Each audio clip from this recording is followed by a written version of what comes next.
இப்ப கூட எனக்கு ஒரு லெட்டர் அனுப்பிச்சாரு 10 நாள் முன்னாடி. அந்த லெட்டர்ல வந்து பார்த்தா நான் வீட்டில் உள்ளதான் பேசுறேன். பாரு அண்ணன் 99 இயர்ஸ் அவரோட கையெழுத்து எப்படி இருப்பாரு, முத்தா அழகா இருக்காரு. இந்த அழகான கையெழுத்து அப்படியே பார்த்து ரசிக்கிறேன். அவர் எழுத லெட்டர்லாம் இன்னைக்கு நான் பொக்கிஷமா எடுத்து வச்சிருக்கிறேன். இன்னைக்கு நான் பொக்கிஷமா எடுத்து வச்சிருக்கேன். இன்னைக்கு நாற்காலியில் சேர்ந்தோம்னா ஒரு பிரகாசமான எதிர்காலம் உங்களுக்கு இருக்குன்னு சொல்லி அவர் கையெழுத்து எழுதி அது கொடுத்ததுனால இன்னைக்கு எவ்வளவு பிரகாசமான ஒரு எதிர்காலம் அண்ணனுடைய ஆசையால எனக்கு வந்து ஏற்பட்டிருக்குது. என்னால் நிச்சயமா மறக்க முடியாது. அது அண்ணனுடைய பிறந்தநாள் அவருடைய வாழ்த்து பெருநாளுக்காக ஒரு ஆசை பெருநாளுக்காகவே நான் இன்னைக்கு வந்திருக்கேன். உங்களுக்கெல்லாம் ஆசை வழங்குறதுக்கு நன்றியை நான் தெரிவித்திருக்கிறேன்.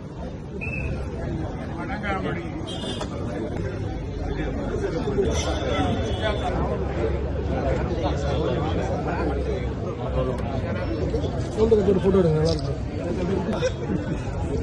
சார் அப்படியே இருக்கு சார்.